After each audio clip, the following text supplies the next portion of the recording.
Swing, batter, batter, swing. Greetings, everyone. My name is Jeff Long. Welcome back to another special episode of the Death Tax and Sports Podcast. We are here and excited for episode 109.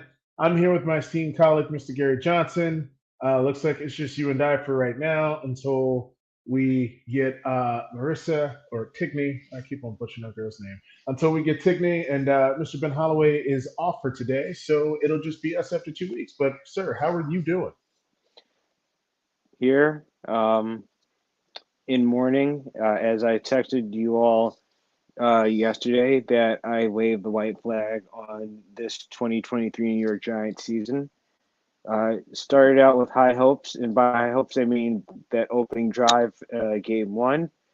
It was never right since, and frankly, Daniel Jones tearing his ACL may in fact be the best thing for this franchise going forward. So, we're here, surviving. Yeah, yeah, and let's talk about that a little bit, being that it just you and I for right now. Like the quarterback situation, is it the tank for Caleb Williams?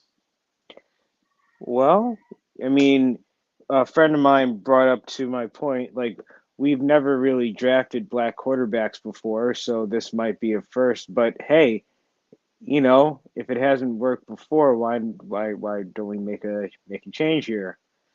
But getting off my NAACP pedestal, I'm going to say Oh that no, he is keep on probably the going. best. No, he's the best qualified quarterback in this draft. Based off of what we've seen from Daniel Jones, he has some talent, but he's injury prone, and the biggest ability is availability. Just to be a cliche here, the idea that he's missed time or he has been just behind a sieve of the offensive line. It didn't seem like he was ever cut for success here, and I feel bad because I feel like he's a good guy, and he'll get an opportunity if not here elsewhere. I know they're like, well, yes, he's on the hook for another, you know, 3 years, $120 million, but the reality of it is that they can get out of that after next season, and I'm feeling that short of not being able to get anybody of talent here, they're going to get out of that contract. And frankly, you know, for Brian Dable, for Joe Shane, it's they this injury has given them an official out for this season, so we know that they're coming back next year. We know. I mean, there wasn't a doubt in my mind. I thought this year would be kind of those like, look, either you make it or you don't kind of years, but like when you have just the calamity of injuries and now to your starting quarterback, the leader of this team, they have an excuse. Yeah, So yeah. I mean, we said like last year, you said you wanted 6 wins. I think we all can agree that they benefited from a relatively easy schedule. They oh yeah, were no, the they and Hunters. they front loaded wins. They were Yeah, 7-2 to start the season. They were 2-5-1 to finish it. So which team was it really? Was it the 7-2 team or was it the 2-5-1? Right now, it looks like the 2-5-1 team because now they're actually, like I said, they benefited off of being so bad that they had an easier schedule last year. Now they have an actual tougher schedule, and you're seeing. I like the word fugazi. I use that to describe the Minnesota Vikings on a frequent occurrence, but I have to describe it when it comes to us. Like what we saw last year was fool's gold. yeah. I mean, I think that Dayball definitely deserves the opportunity to be able to come back next season. There was actually a memo that came out, I think, last season or like last year or earlier this year, where they talked about, these owners firing these coaches ad nauseum and having to pay all this money. And I get that there's Vegas. only, yeah, Vegas, right? So now $85 million on the coaching situation on two coaches. I mean, at the end of the day, I don't really care. These guys are billionaires, and if they want to spend that money and fire them, like that money's not going to mean anything to them. But I think Dayball and what the Giants need to do is have a level of continuity, consistency at the head coaching position. And I think Dayball has been able to show what he's been able to do with limited talent. And now they really need to build with a good quarterback and build from the outside and being able to give him some really good weapons. Because I tell you what, Darren Waller's not going to do it, and they're just going to run Saquon Barkley to the ground so they don't have to pay him. What it is too is they need to if they're going to go down, they're going to go down with their guy. Daniel Jones was not their guy, never wanted to be their guy, but he did enough. If you call 15 touchdowns, 5 interceptions enough, he did enough to warrant a big money contract, I guess. But all the sports pundits, all the other talking heads have said it best. They should have signed Saquon to a longer term deal. They should have franchise tagged Daniel Jones until you know for sure what you had, because you bought in you bought into really mediocre numbers and a low setting bar in such a way that now you've screwed yourself considerably financially for the next couple of years. And then think Yeah. about it. If they lose now if they lose Saquon on top of this, what is the 2024 team going to even look like? Man, I don't even want to begin. Like honestly, I think they're going to be.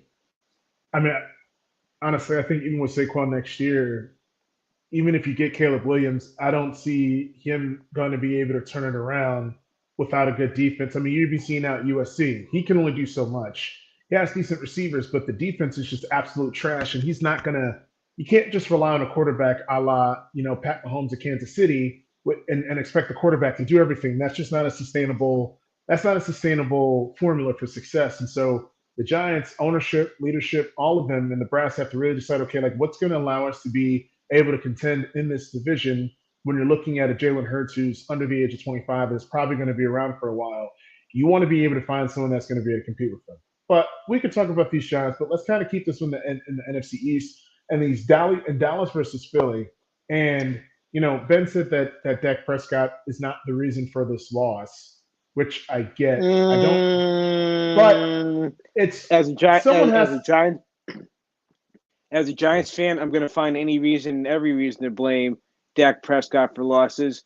And I mean, stepping out at the 2 yard line, that's a reason for losing. Yeah, I'm I just, mean, I'm just gonna, like, no, I get what you're saying. Like, I was reading some of the articles and doing some of my research, and Micah Parsons and CeeDee Lamb and all of them like, well, we're confident, But at the end of the day, you're still 5-3, 2.5 games behind Philly, and Philly, if they can get through this gauntlet of the Chiefs, Bills, and 49ers in these next 3 games, which the Chiefs are not unbeatable, the Bills are not unbeatable, and the 49ers are not unbeatable. They go at home, they go on the road to the Chiefs. Okay, that could be a toss up, but the Bills aren't necessarily scaring anybody right now with their inconsistent play. And the 49ers, which Brock Purdy has come down a little bit. So if they go 2-1 in this stretch, and when they play the Cowboys in week 11, because the Cowboys have Giants, your Giants, the Commanders, and Seahawks, anything could happen in division games. I don't know. At the end of the day, they're still 5-3. Wins and losses matter. You still lost the game. There's no A, B's, and C's in these type of when you lost. You lost. You lost. That's simple. you just showed everybody why Philly has been the best team in the NFC East the last couple of seasons. You gave credence to that yet again. Like there was nothing that was there was nothing shocking about the result. I thought it was going to be a back and forth shootout because Philly's defense, something is not all the way right there either. But Dallas's defense, well, when you don't have a Michael Parsons on the field, you see what happens. So, like, this is just proof that this game was one offense showing that it's better than the other. I don't look at it from anything else beyond that point. And like you said, it's division matchups. So who knows? I'm not sitting here saying that, we're gonna sit here and beat Dallas next week. I think that would be stupid for me to say. But I'm speaking of my Giants again. But you know, the matchups are gonna be whatever they are, and it's gonna be quite interesting. So I mean, it could happen. I mean, did anyone see the Jets beat the Bills? I mean, it's any given Sunday. Let's also not forget that this Cowboys team lost to a very underwhelming Cardinals team. Like, I don't we think it's going both to happen. but Jeff, again, just sorry, bring it back to my Giants. We beat those same Cardinals. So what does that even mean anymore? Like I mean, all of it's relative to the fact that parity is real in the NFL. yeah, it is. It is. And the Commanders with Sam Howell, like that's not like I tell you what, the Giants game, okay, respectfully, I could say that's a gimme game for the Cowboys if they handle their business. But the Commanders and Seahawks games are not gimme games. Like the Commanders, Sam Howell is actually playing better each and every single week. Jahan Dotson is actually getting more involved in the offense. You got Terry McLaurin, which is still Terry McLaurin. He's no scrub.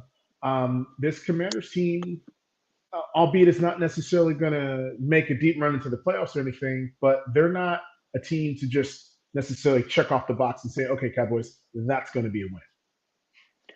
Well, like I said to you before, we talked about this in several previous episodes. Last season, now yes, the Giants have taken a huge step back, but last season the worst team in the NFC East was Washington, and they finished with a 500 record. So they weren't.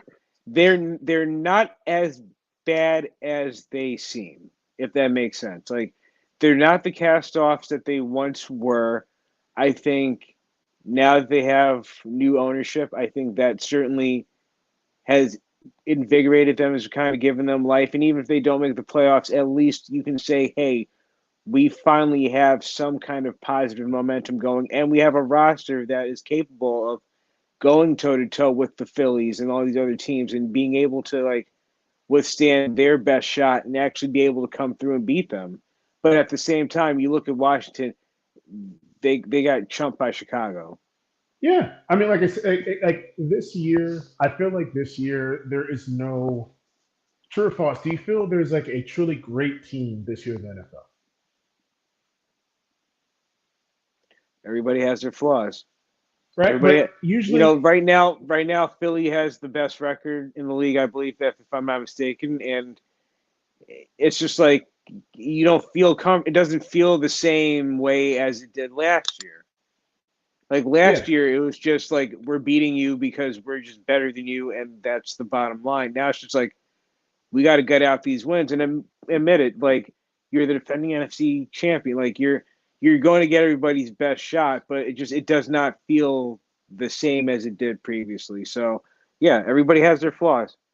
right, but they're still finding ways to win, which at the end of the day, that's what matters. If they win, again, style points still matters, but I think style points matter more in college football when it comes to college football playoff rankings, how you beat underwhelming teams. Maybe in power rankings, we'll get here in a little bit, but I just don't think there's like that truly great team, and I feel like anybody can beat anybody. And I'm really curious once we get to the power rankings, like what that's going to look like. But when it comes to like an overreaction as far as like the Eagles versus like Dallas, I think like one overreaction to me is like there were some people on the Twitter sphere saying that the Cowboys are back because they played toe to toe with the Eagles, and I don't think so. They still got blown out 42-10, and Delusional. they are. And my thing is with Dak Prescott is he's not going to get any better. Okay, he is who he is at this point, and I just do not think that this team is. They're like that girlfriend, man. They're like that. They're like that pretty. They're like that pretty girl, bottle girl at the club. You know what I mean? She's pretty. She's going to do just enough to keep you interested, so you continue to spend your money and giving her tips. But at the end of the day, she doesn't have real much substance outside of that. The Cowboys are like that. They're like that pretty team, Yes. but they're going to do some nice things. They're going to win some good games, but then they're just kind of there for me, and they're always going to be in the conversation because they are the Cowboys. Your thoughts, Gary? No, like Jerry Jones has spent the last 28 years enjoying being relevant, being in the conversation, good, bad, or indifferent.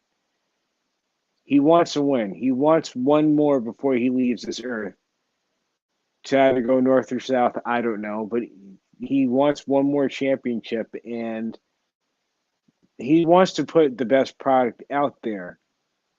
Now, Dak Prescott, like you said, he's good, but he's not going to be the reason why you win a Super Bowl. And Nope. you try to bring in big names, you try to draft certain names, and it's been like as in any draft situation, it's been a real crapshoot. But your hits have been okay, but your misses have been real bad misses. So you Yeah. they are. I'm trying to think what team would they be if you compared it to another sport like the NBA. Let's say they're like Dallas. Let's say they're like the Dallas Mavericks, since we're right there in Texas. So Dallas has enough talent on their roster to go to an NBA Finals, but for whatever reason they get stopped somewhere along the way. whether it's a Kyrie problem, whether it's a Luka being healthy problem, whether there's not enough pieces, whatever the case is, there's always something that stops them from really tapping into that full potential, and the same can be said for the Cowboys. Yeah, no doubt, no doubt. And we could talk about these Cowboys forever, but I feel like the Cowboys, I feel the Cowboys, just like the Chargers over the last 15 to 20 years, have had so much talent and they've just been underwhelming. The amount of talent that both those teams have had, like even in the Tony Romo days, like Tony Romo was not a scrub, and throwing either Chio, Des Bryant, I I don't know. We'll see. But let's get right to these mid-year NFL report cards. We'll touch on the World Series here in a little bit, but I'm really liking this football conversation here. And I'm gonna throw it to you first, man. What is one mid-season grade A through F of a team that you just gotta talk I mean, we spent time talking about the Eagles, and we just they're an A, but it's like the whole class grade, like the whole curve, is lower this year than it seems like it should be because, as we just said, everybody has some weird flaws. So, like, you give Philly, you give Kansas City, you give them A's. Another team that you got to give an A to, and it's because they've kind of, found a way into being successful even despite a 1-2 start. I gave an A to the Jacksonville Jaguars. about? I think Really? defensively they are improving week by week. Sunshine is for real as far as a quarterback. Like he is he's very good. And I think that there was a conversation on ESPN radio recently. What's the next franchise that has never won a championship? What cities or teams are going to be in any of the four major sports? I hadn't said it, but somebody else on the radio had said Jacksonville, and I'm like, yeah, they have everything in place to be a champion, but just getting to the big dance. So I gave them an A. Um, I originally had graded Houston. I'd given them a C minus, but after the play of C.J. Stroud and what Nico Collins and him have kind of developed there, I'm willing to give them a solid B to B plus because that's something special. That's going to be they're going to pick up where Deshaun Watson should have done in Houston. I really do believe that in the team. And in that AFC South, that's going to be the two-team race. We were hoping we would see the Colts, kind of jump in that race as well, but no, like this is going to be Jacksonville and Houston, for the next couple of years, as long as everybody kind of stays healthy. As far as Fs go, Giants, what do you say? Sure. Bears, And Holland and, Bears, same. and I got to throw Carolina. Carolina, They got Carolina is. they get an H. I mean, dude, like the Carolina Panthers really botched an opportunity to be competitive, and I thought a very winnable division, honestly. Be- Your best I court at week 10 of the 2023 NFL season in the NFC South, your best quarterback right now is Baker Mayfield. right? Like this division, I'm not even saying that they won the division, but I literally thought, okay, Bryce Young, I'm thinking 7 to 8 wins potentially if things went according to plan, right?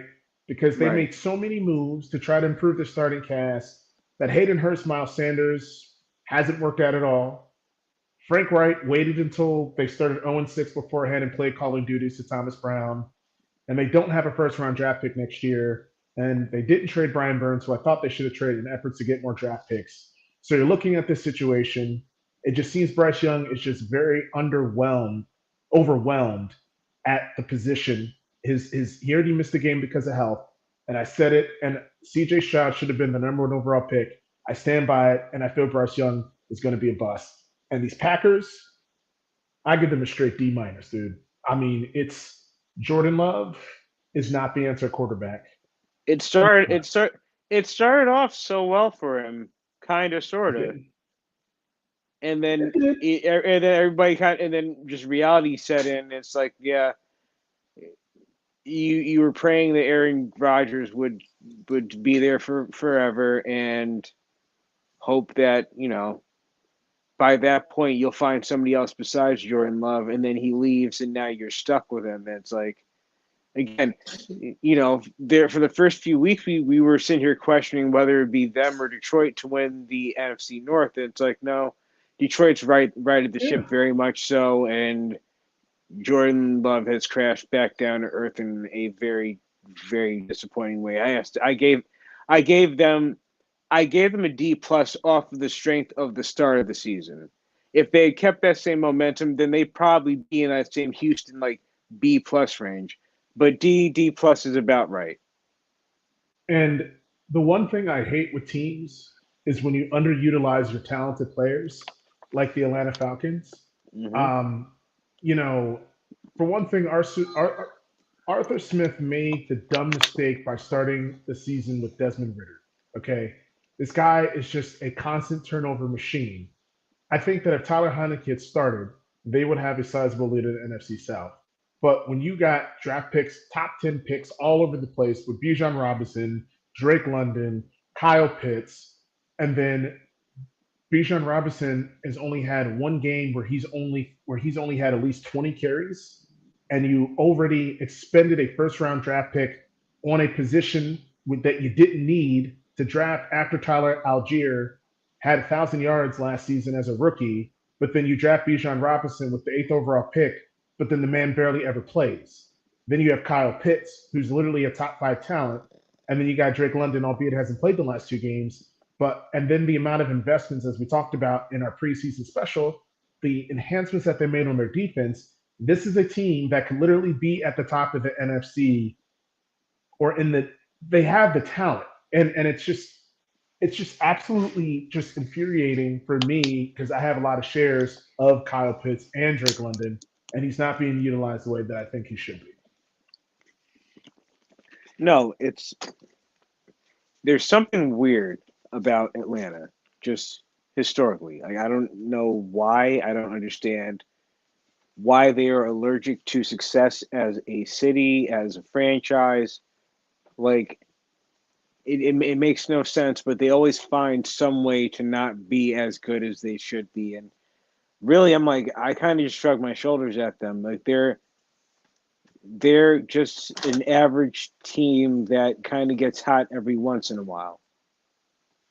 Yeah, I mean, it's like every game. My buddy Charles is a big Atlanta Falcons fan, and I feel like every fourth quarter is like the ending of a terrible Broadway show, where it's like, okay, you've already spent 2.5 hours and your money watching this show. You just want to stick around because you just want to see how it ends. It's like the same thing with the Falcons, where they have so many winnable games, but the turnovers or mistakes or bad coaching calls. They had one jet sweep play with Jonnu Smith. They did two jet sweep plays, one with Jonnu Smith, the tight end, and Bijan Robinson wasn't even on the field. And I just don't understand that. That makes absolutely no sense to me. None whatsoever. No, like, I don't know if it's an Arthur Smith problem, if it is Desmond Ritter. I think Ritter has the ability to be a serviceable Kirk Cousins type. Like I'm not saying off the bat. I think that has to come from a little bit more seasoning, and really just kind of a better offensive mind controlling that playbook. So Yeah, I mean, we'll see how it all we'll see kind of how it all plays out for them because just honestly, that team is just a waste. It's just like it's just completely wasting away talent. But hmm that's good. But let's just kind of keep this thing going here because I think we're making good time.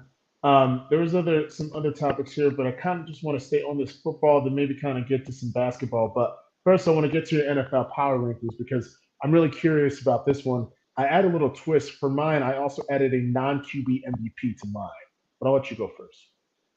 okay, so I have the Eagles at number one. I'm just going off a record there. Same thing with Kansas City number two. They're not necessarily impressive per se. Like, they haven't had a really like impressive victory thus far.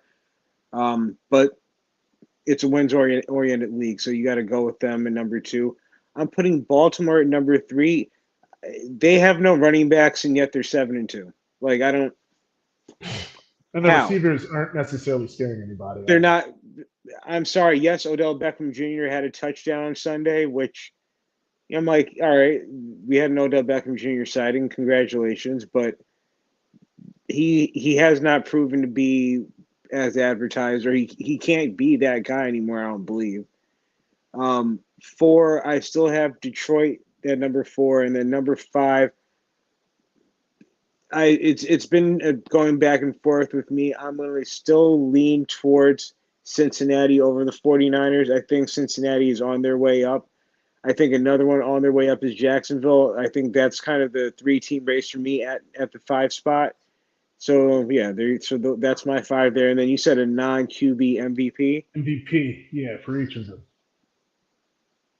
Oh, for each I team. can, yeah, I'm saying I can give you mine. See if you agree, disagree on non QB MVPs. I added this at like kind of a last second to add a little juice to it. I mean, I can't name one from each team, but I know if I could pick a Go for it. non QB MVP, until you tell me otherwise, if he keeps at this rate, Tyreek Hill has to be in that conversation. Facts, facts. I mean, I'm pretty much the same with you. Like I have the Eagles, and from a non QB MVP for this team is AJ Brown because I mean he's the first player to go for 125 consecutive yards, 125 plus receiving yards in 6 straight games. The man's playing phenomenal. KC got number two, but Travis Kelsey. I actually looked his stat up. He has 25% of the Chiefs' catches at 57 and 24% of the receiving yards at 597. Like, talk about a Scary. man just yeah. And if he gets down, if he's down, they're donezo. I got Baltimore Ravens at number three. I got Rokon Smith as my non QB MVP for this team. He's absolutely killing it. Detroit. I got Amon St. Brown, and then I got Jacksonville, and then I got Travis Etienne. Um, you know, Sunshine is getting a little bit better, but I don't know. I don't know. We'll see. But let's kind of get this one, wrap this one up because we got things to do. Uh, this NBA, like there's a lot of high level thoughts, but specifically when it comes to the Phoenix Suns and the Clippers,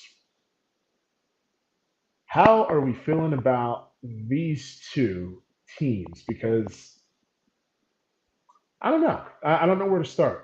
Where do we start with this one, Gary, on the Clippers and the Suns? I think we think along the same wavelengths where we're going to go health, but reasonably, how far can these teams go?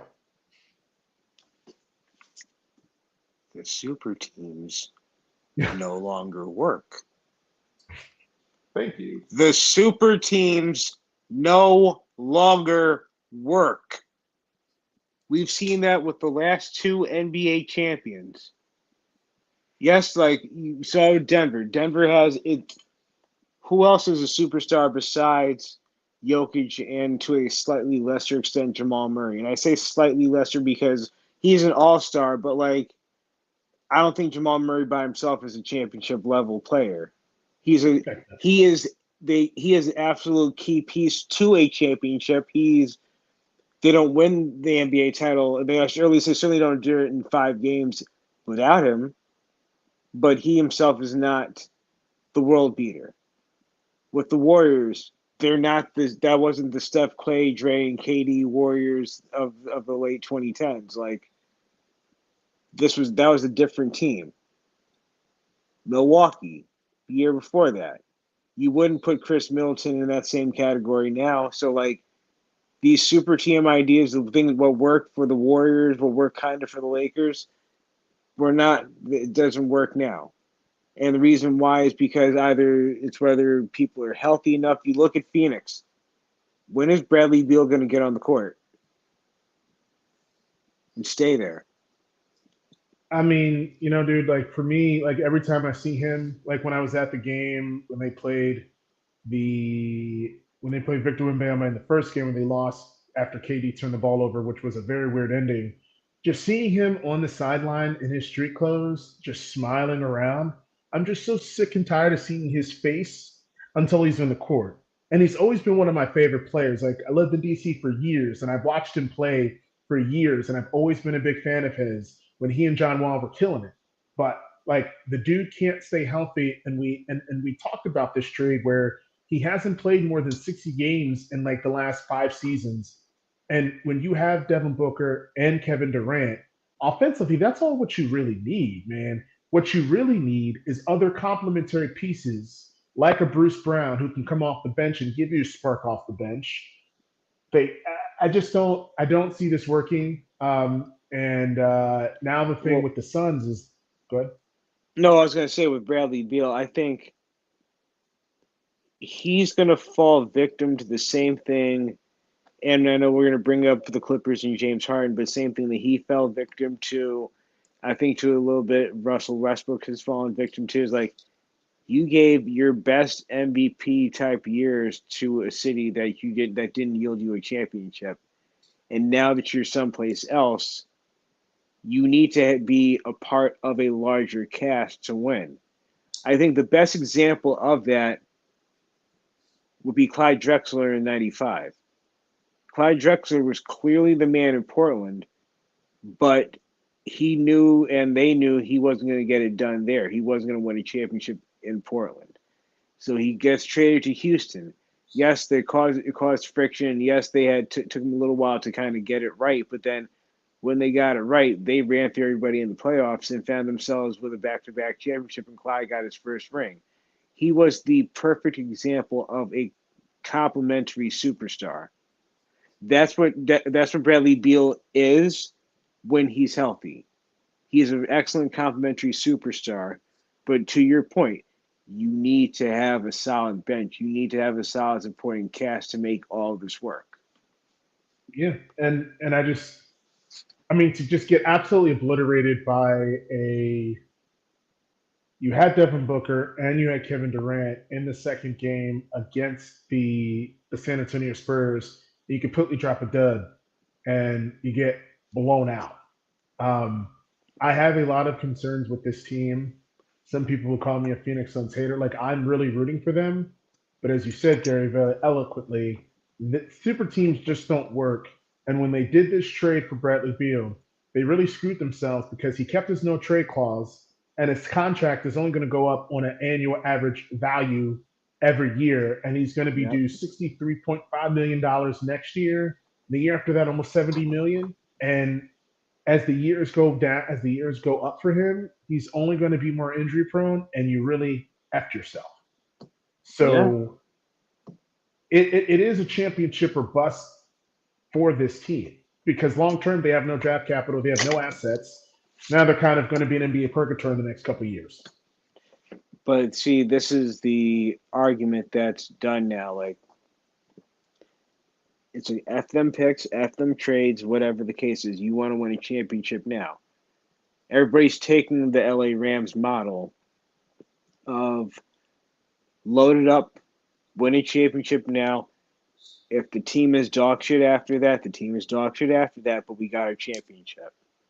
That's what and that's what these teams are trying to emulate. And with Phoenix, I think they have all the talent in the world to get to the finals and be and get it done. But like you said, health is going to be the biggest thing. Sidebar: the Spurs are back. The Spurs are back, Um, folks. I'm saying it now. Let let Wembanyama stay healthy all season long. That's a 50-win team that's going to make the playoffs as a top six oh, seed. 50 wins. 50 wins. Hmm. I'm not saying the high 50s. I'm saying like 50 on the nose. I'm saying 50 and 32. If you're talking between like 40 and 45, based on what I've seen, I'd be like, yeah, but they're very hot and cold. I've been paying attention to them. I'm like pretty closely because of Victor Wembanyama. Like he like I just don't see it. I can see maybe 40, 45, but when you turn around and you blow out the Suns, but the week before that you got blown out by 40 to a very underwhelming Mavericks team, then get blown out literally to I forgot who they got blown out to. They got blown out last Indiana, night. Indiana. So I'm just The saying you reason, can't. hear me out. I think beating these teams, the so-called better teams early, they're going to front load a lot of wins. That's where I'm saying, like, I think as the slog of the season progresses, that's where you're going to see them kind of come back to the means. But I think they're going to cherry pick a lot of these early wins because these teams are trying to get themselves together and get right. And we've seen, especially the last couple of years, notwithstanding because they were the best, they had the top seed in the NBA, and that's just or in the West. But these teams now, they're just more concerned about getting to the dance in April. You have Yeah, Greg Popovich, who has done it many times over. You have this sound team, and I still think that they're going to make a trade for somebody that's going to help them in the long run. Like I said, they're going to do what Brooklyn did last year. Brooklyn made the playoffs off of the strength of all the wins they got to start the season when they had yes. KD, Kyrie, and Kyrie Irving. They coasted back to the means once both those those players got traded out, but they front loaded so many wins that they still end up as a 6 seed when that roster was a 10 seed. The roster was a playing seed by that point, but so many wins at the start led them to be the 6 seed. That's what I'm saying San Antonio is going to do. They're going to cherry pick a lot of wins early before falling back to the means, and that'll lead them to be kind of, like I said, I see them being the 6 seed and avoiding play-in. You want to put a bet on that? You want to put a 20 spot on that? I wouldn't do 20. I'll do 10. Okay, how about this? I'll make a deal with you. $15.14, and that's my final offer. Fine. Okay, $15.14, people. That's what he's betting. Look, like, That it could happen. the Spurs will be the 6 seed in the West.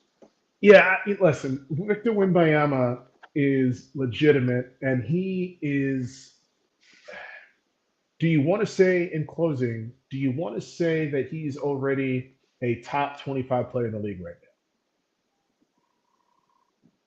Like 25 on that top now? 25, Yeah, yes. But like I'm saying, like he would be like 25. I wouldn't put him any higher than that. I think there is still a litany of team. You can put two teams together of players better than him currently. But I'm yeah. saying that window is like that. He's coming very fast. We're going to have this conversation a year from now, and if he stays healthy, we're going to talk about him being top 10. I mean, listen, I He's could shown see it on the him. international stage.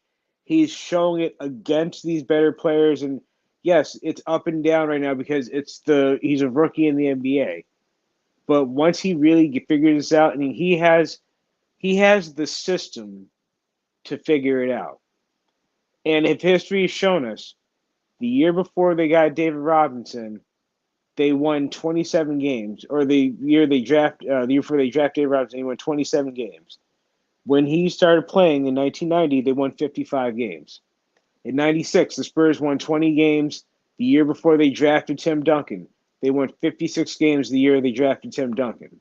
I'm not saying that it's not a weird pattern, but like these franchise cornerstones have been the reason why the Spurs have been continued success for the better part of the last 3 decades.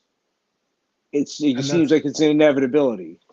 that's why I think the NBA draft was rigged so San Antonio can get in. Yeah, because everybody likes San Antonio. I mean, They're very non-threatening city. That's a yeah, non-threatening franchise. They do things the right way there. It's good can for you see him business. going to Detroit? Like, could you see him going to Detroit? No, Victor no, Wembanyama in Detroit? no. Hell no. The winters are too rough for him. No. Right? Like, come on now. Like the dude, look, I can say I think skill wise, he has the best skill set I've seen probably overall since LeBron James. I will say that. The ability to be better than LeBron, health. I don't know if someone that tall can have the type of longevity that LeBron has. I just don't know. And I'm rooting that's for this, and him. that's the problem. That's the problem that like there is no. The history has dictated that these players that they're that tall, that lanky or whatever, those that haven't bulked up have not lasted long. Right? He can't bulk up but so much because that's going to affect the trajectory of his jump shot. So, you are gambling on long-term success, which again, he's in the environment where it's entirely doable. Yeah, but he's going to be very exciting. I'm looking forward to seeing and following his career. Real quick, Go ahead. no, it's funny. Michael Che posted on Instagram, and I reposted it a few days ago. He's like, the Wembanyama is so good. He can't wait for the rumors that he's going to come to the Knicks, and that he never comes to the Knicks Uh, because it's going to see, happen. Everybody's gonna call me Nick Hater, but I'm like, no, I've been paying attention. I've read the script a few times. It's not gonna happen. So he might be the first $500 million player in a couple years when it's all said and done. let him get a championship before that. Let him get a championship. Let him be the reason why the Spurs get a championship before that. I mean, Before it's time for him to I'm get the just big saying. money. I mean, like you just see how good he is. Like you can already see it, right? Like we're basketball aficionados, right? Like you can see his impact already, even if it's not necessarily showing up stat wise. Like his ability to alter people's shots. He's just so he's He's he has so immense. much yeah, he can go from one side of the floor to the other and make an impact, even if he doesn't block the shot. He is immense as a human being. Just that's the best word I can use to describe him. Physically, like, good luck getting a good jump shot off over him. Like, when Kevin Durant, who's 7 feet tall, has difficult, like, he made a few shots on him, but it's like you can tell, like, Yeah, he had to really work for some of them jump shots. It's like, no, Kevin Durant hasn't had to work for a jump shot like that in a long time. That's scary. That's coming from your yeah. center who can guard you at the perimeter. That's dangerous.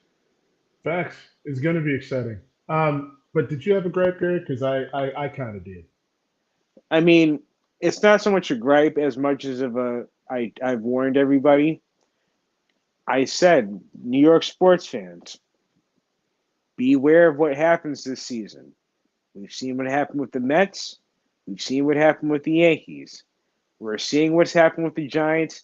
And everybody was feeling good about the Jets until they put up 2 field goals last night against perhaps the worst good team in all of football in the LA Chargers.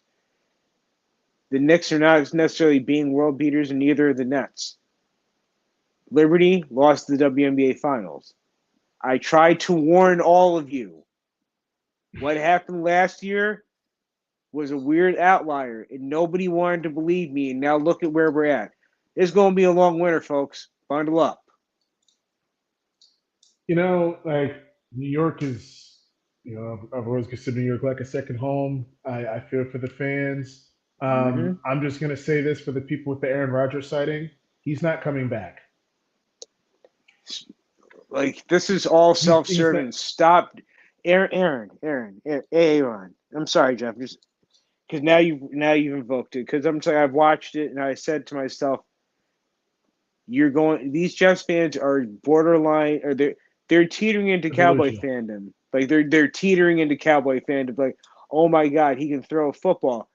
Let's see him plant and run.